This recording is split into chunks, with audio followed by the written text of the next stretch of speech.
and welcome to my channel, Haylee Marie Vintage. Today is a sewing pile day. I usually bring these out twice a year, and that was 3 fingers. But yes, this is where I show everything that I've sewn off camera over a certain bit of time. Today I have 11 items. I usually try to get to 10, and I'm excited to show you everything I have been working on because it's been good fun and I've thoroughly enjoyed, and I just really feel like I've been finding a lot of joy in sewing lately. So when I have almost any amount of significant free time, like more than 2 hours at a time, I am sewing, which means I'm also sewing in my evenings. Like I am sewing right now, which it's probably summer. It's probably because it helps with my anxiety. It's probably a combo of everything. I've been busy. So we have 10 items we're talking today. We're talking through a few skirts, a ton of blouses, dress, and some overalls. So I'm going to talk through each project and give you my different thoughts, as well as, oh, I put this behind me, like I'm not going to reference it. I have stats. I always talk about how much each project costs and then how long it takes me, and then I'll also mention yards used, maybe.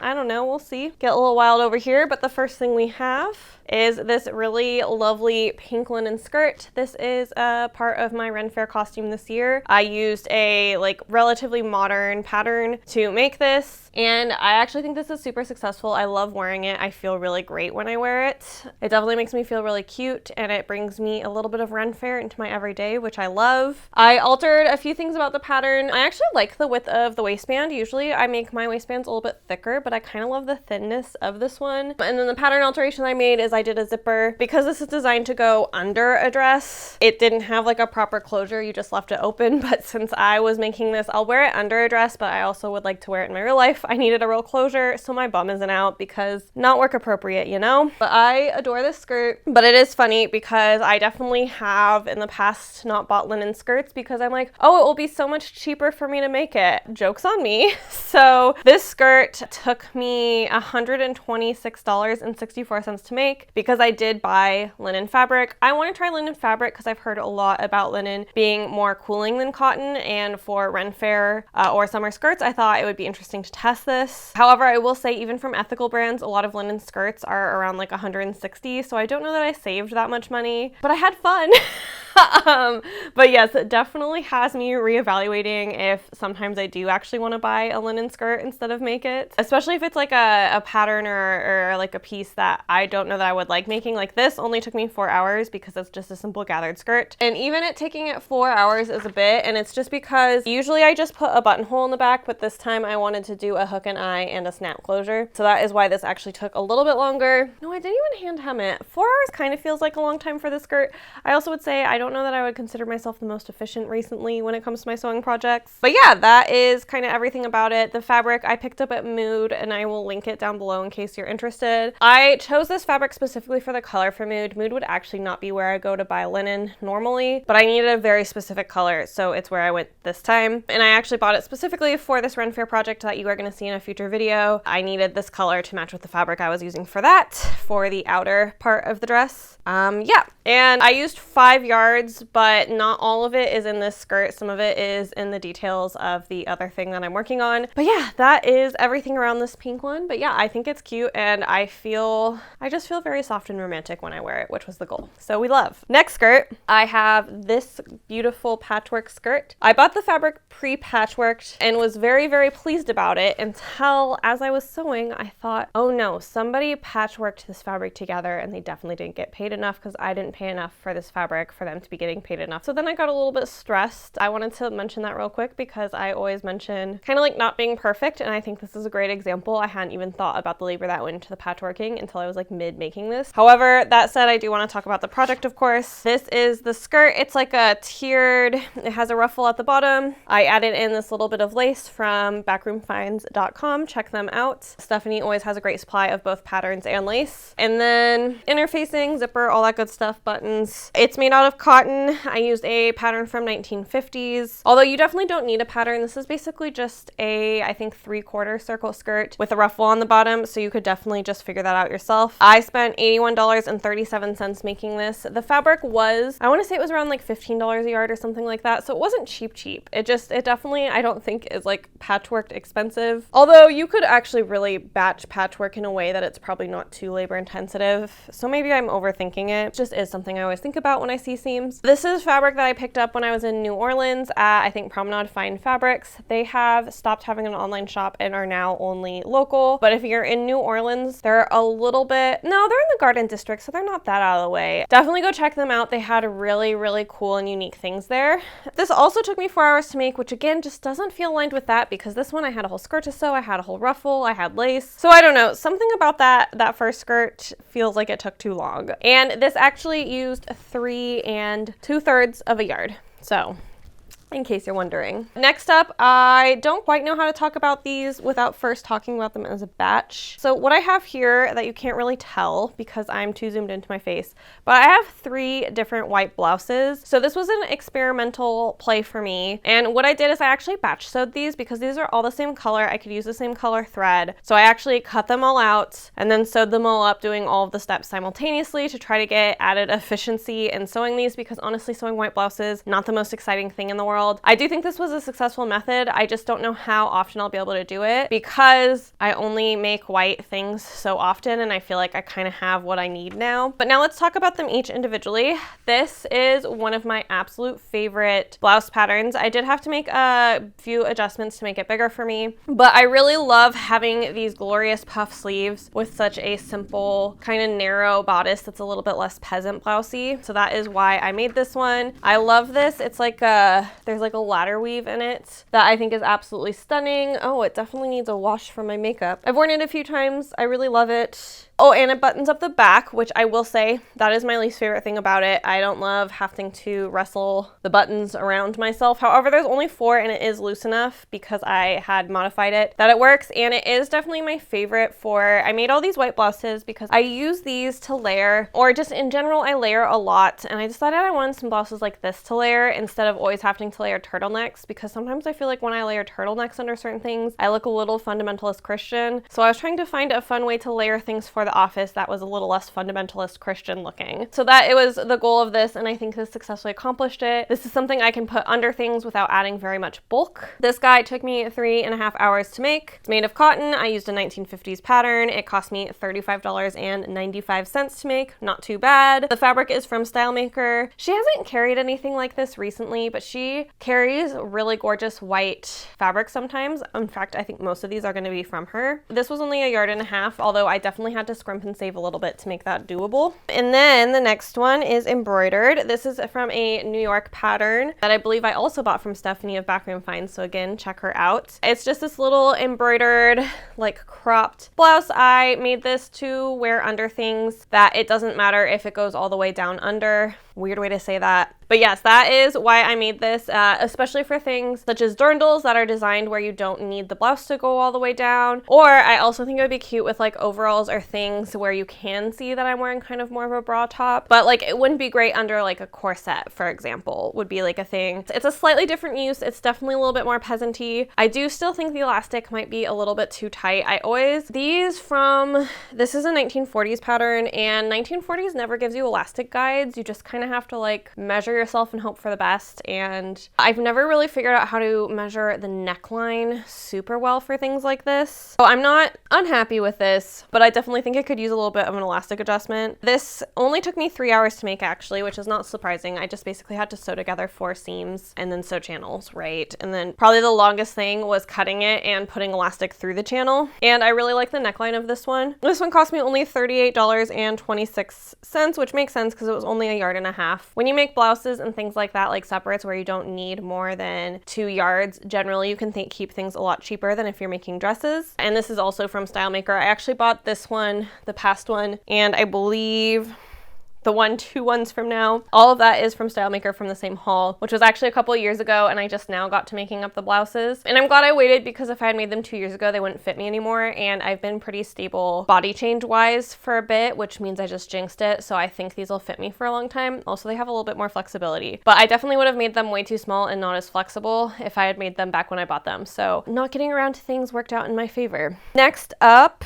This fabric I bought in Minnesota from, I believe SR Harris is the warehouse. It was super affordable, highly recommend. Again with the elastic, although because this is made with a modern pattern, I feel like I'm in my medieval era. This was made from the same pattern. Packet, obviously the skirt and the blouse are two separate parts of the pattern as the skirt, and this is also part of my medieval Ren Fair costume. However, I've worn it outside of that, and it's a great layering staple because this cotton is so thin. Even though there's a lot of it and it is technically gathered, it doesn't like add very much bulk to things. And I made the cuffs a little bit extra wide, and I've really enjoyed that because they don't touch my wrist at all, which is great when I'm having like a sensory issue day. I don't have too many sensory issues around clothes, especially now that I'm able to make all my clothes from natural fibers. But like definitely, like the example is yesterday, it's been hot. I'm sick of it being hot, and like I got so overwhelmed I had to like take all my clothes out and like lay in a bathtub. So like I definitely have sensory issue days, and this is great because the cuff won't bother me. Oh, that's so funny. I have this marked that this Ren Fair costume is actually from the 1990s, which is funny and explains why it fits so well. Simplicity or McCalls or whoever this pattern is from, Big Five patterns are kind of notorious. I feel like starting in the 2000s of like having way too much ease and not fitting well, and I was so surprised when I measured this pattern and I felt like everything was actually right where it should be measurement wise. So that's actually really funny that's from the 90s. That now tracks. Took me 3 hours to make. Again, like the other one, it's literally the same thing as the other blouse basically, except for, oh, I guess it has satin sleeves, so I lied. It's not the same thing at all. And for me, it will serve different purposes. All of these are slightly different purposes. This is definitely like a corsetting one. It's a lot longer. It's a lot more shift-like. This is for something to wear under lacing. I spent $41.22 on this. The fabric was dead stock. However, I did need almost 3 yards of it, so that's why you start to get a little bit more higher up in price. And again, the fabric is from SR Harris. They had, when I was there, all these really great cotton lawns. I had such a hard decision because like I love the sheerness of a cotton lawn, and I especially love this. I'm trying to make all of my medieval, not my medieval fair, my Ren Fair stuff out of natural fibers, so hopefully I'm a little bit less sweaty. So this was a good effort of that. In the future, I would like to find some linens that are really light like this, and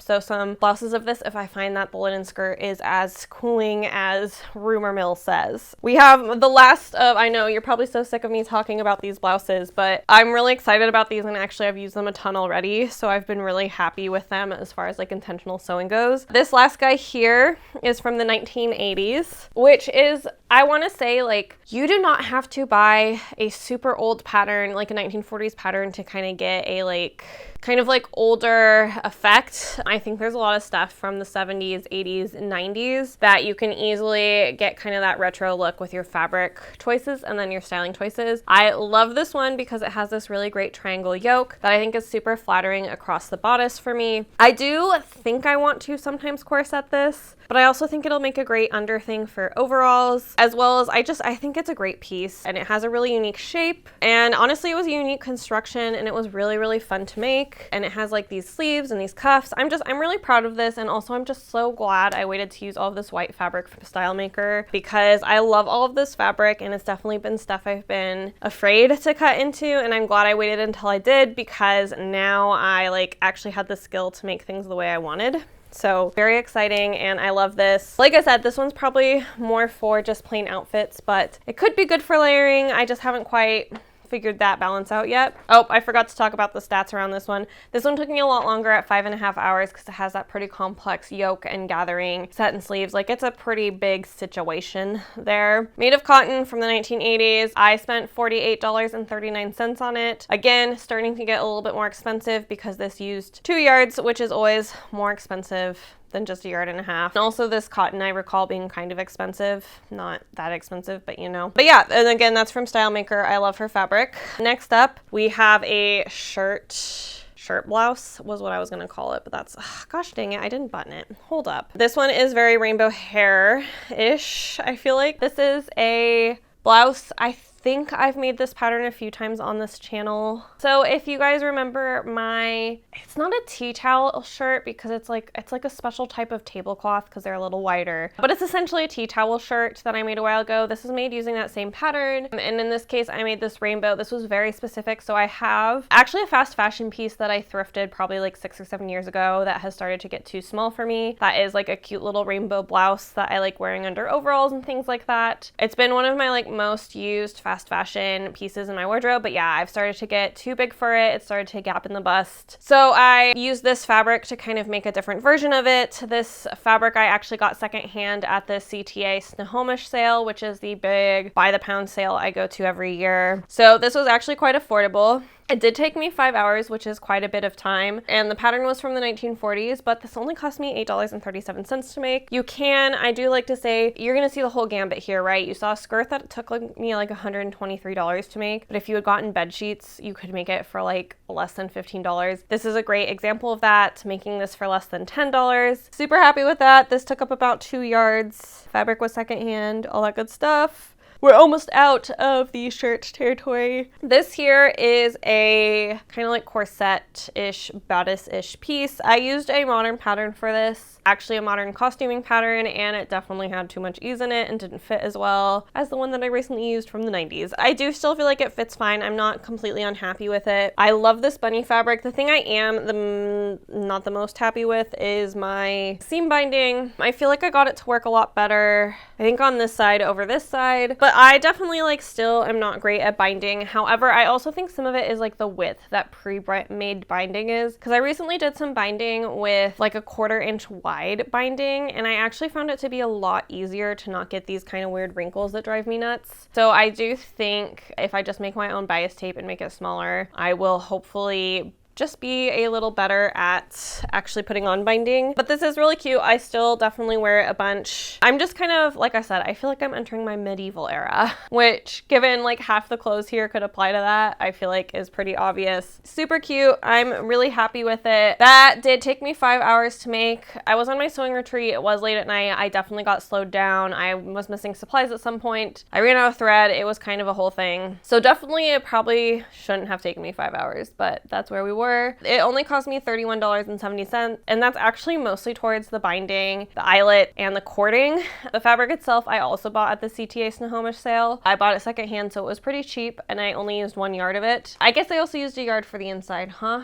And who knows where that came from. I feel like I have like all these black and white fabrics that I bought when I started sewing to be able to line things with, and I have no idea where they came from. That is the bunny bodice, and I think, yeah, it turned out super cute, and I do enjoy wearing it. And now we're down to all of our one-piece sets, essentially. First up, you guessed it, we have another faux medieval piece. This is a gorgeous little shift dress that has this kind of fun like sleeve. I really enjoy this piece. It is a little short for me. I don't make things this short that often. And the main reason I did for this is because it was all the fabric I had, and I wanted to use this fabric for this because I saw something on Instagram that looked like this, and I was like, oh, I have a fabric and a pattern that I can just make this with instead of spending money. So I did, but it did end up a little bit short for me. And I am also trying to, I feel like I don't talk much about my insecurities online, but I am actually kind of insecure about my legs.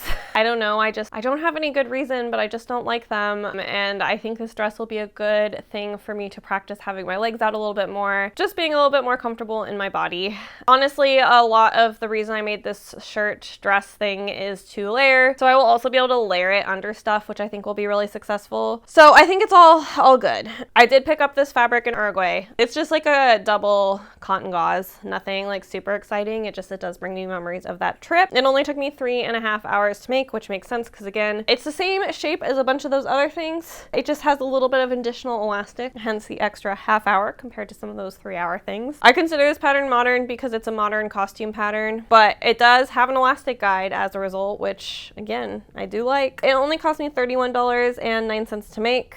It was 2.25 yards. The pattern called for 4. So like I said, we ended up short and without a ruffle on the bottom because I decided I would rather have the sleeves. So I'm still really happy with it. I've been wearing it around the house. I've actually been wearing it a ton and I really love it. Even though I wasn't sure about the length, I've gotten a lot of use out of it already. So not too bad. Next up, oh, excuse you. I said that like I was like being scandalous, but that is not. We're talking overalls. I have 2 pairs of overalls here. I have this one here, which has these little shroom guys. So we'll talk about this one first. This was essentially my mock-up for the next fabric. This was my mock-up fabric specifically because it has some stretch to it. It is, I think, still available at Mood. I'll have to check. I picked this up at Mood when I was in New York, actually, a little bit over a year ago. Yeah, I knew I wanted to use it to get a good fit on on the overalls. So this was my first time making the overalls and I made no pattern changes. No, I added something to the hips, but other than that, I made no pattern changes. And they took me 7 hours and 15 minutes.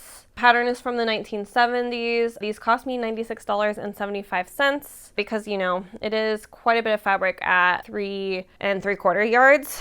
Also, the pattern was kind of expensive, but it is really cute. I have actually made this pattern on this channel, but I made the skirt version of the overalls. So this is the overall version of the overalls. So it's super fun to make. I love these. I like wearing them. I'm pretty comfortable in them because of the stretch. They do fit in the butt. But that brings us, no pun intended, to the next pair.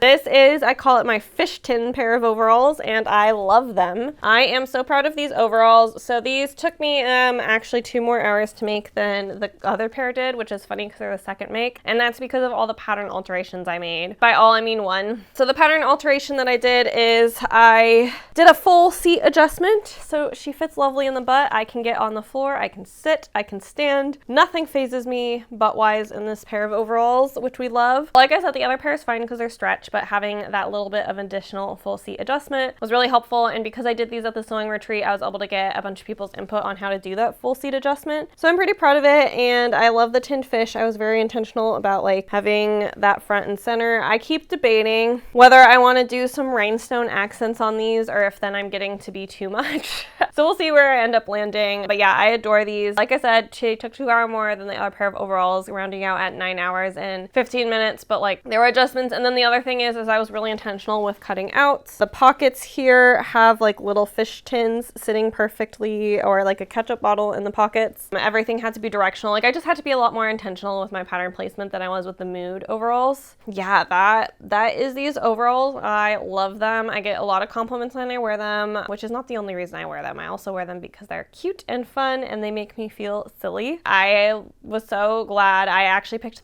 this up as well in New York. This overall fabric was from, I think it's called Stella Dallas Living. They have a pretty extensive vintage textile collection there. By collection, I mean that you can buy, so shop.